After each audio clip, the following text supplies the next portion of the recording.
Welcome, folks. This is Tom O'Brien of TFNN.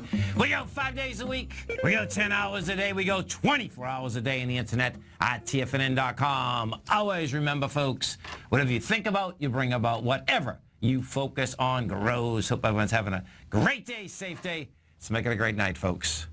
Believe in yourself and everything you can be. James Gardner.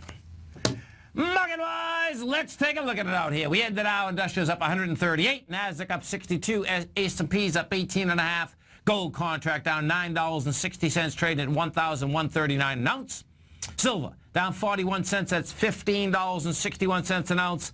Copper, $2.35 a pound. Light sweet crude up $1.91, $49.72 a barrel. Bonds, 10-year down 8 ticks, 128.17, 30 off a full point, 156.20. King dollar down 170 ticks at 95.41. King dollar just can't handle higher price, folks. It wants the it's into the bar from the August 24th. I suspect it wants that low, which is 92.50. Euro is up 36 at 112, and the yen's trading at 119.94. Our phone number is 877-927-6648. Give us a call, folks. Want to know what's going on in your world. In the world of the S&Ps, let's take a look at them. What do you have? We look at the SPY first. SPY is up $1.79 today. You're trading at a price point of 201.20. You've done 147 million shares. You're into the bar from the last swing high up here, which was the 17th. The top of that is 202.89. We're going to go for it. We'll be there tomorrow morning. We'll see how it handles it. That's 276 million shares you're going into, as well as 346 million. The Qs, the NDX 100. The Qs continue to be the weakest link inside the indices when you're talking the diamonds, well, you're talking the Dow, the NASDAQ, or the small caps. The Qs today did 49 million shares. That's a good expansion of volume. You're going into, however, you're going into 56 million. The Qs are at 106.05. That is over the, well, it's into the bar from the 18th. More than likely, we're going to see that go to the top of the 18th. We'll see if it can handle it. The Qs still are the weakest indice in the aspect as to where this market is right now. Gold contract. What do we have with gold? Gold wants higher price, folks. Bottom line, the dollar can't handle higher price. The dollar wants lower price. Gold, what gold did out here today is this. We're at 11.39. We have done 115,000 contracts. That 115,000 is coming into 190.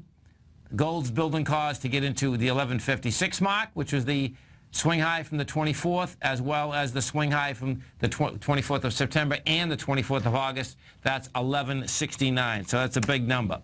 Now, let's go over to the bond market. Bonds, we'll take a look at this 10-year, and what we have with the 10-year is this. The 10-year today trades down to 128.11. We did 1.1 million contracts. That's an expansion of volume, but still dramatically lighter than when you're going into. You're going into 1.3, 1.4 million contracts. So you don't have a breakdown by any means here. That's on your 10. We take a look at your 30. What we have with the 30. Also, you pull back with 278,000 contracts. Now the 30 also is pulling back into 282. So the 30 had a little more volume on the juice, but what the 30 or the 10 has done is got into a swing point with volume. They both look like they want higher price continually. King dollar. What do we have with King dollar? Bottom line, King dollar is the roll is on. We got to a low today of 95.04.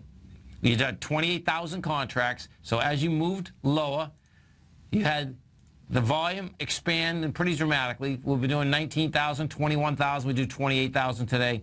King dollar is trying to get into this August 24th bar, folks. The top of that is 95.27. We got to 95.04. We're talking with our man, Mr. Ned from Canada. We're talking about the general market. Thanks for holding, Ned. Appreciate it, man. No problem.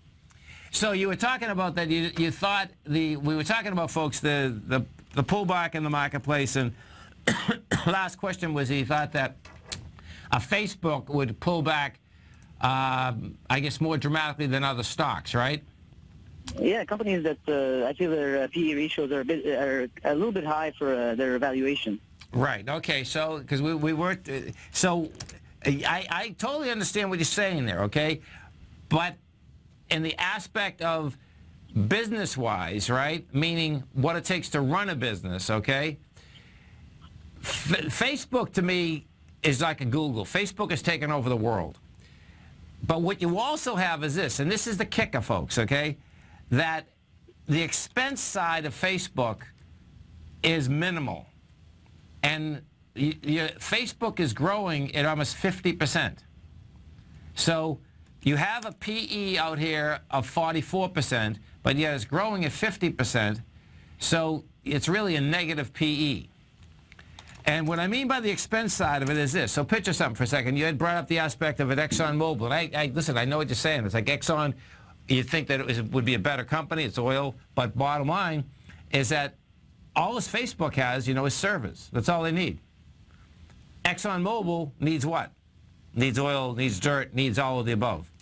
Different ball game. And, so I'm just, we get a pullback, like I think we're going to get a pullback. You'll see Facebook pull back. But Facebook in general, the same with Google in general, over the course of years, you can put both of those in your bureau, and 10 years from now, they're going to be a lot higher, man.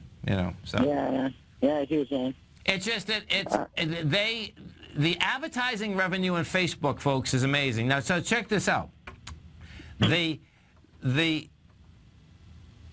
results on Facebook also are amazing. Okay, so picture the way the TFNN is set up, folks, is this: is that we make money by having advertising clients. We make money by newsletters. Okay.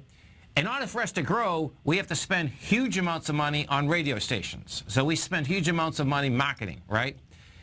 Well, what has happened digitally, which is really cool for us, is that digitally what has happened is that over the course of years, everyone is listening digitally and listening on their phones and less on radio stations, okay? So what has happened there is that the shift in advertising money goes from radio stations into a digital network, okay?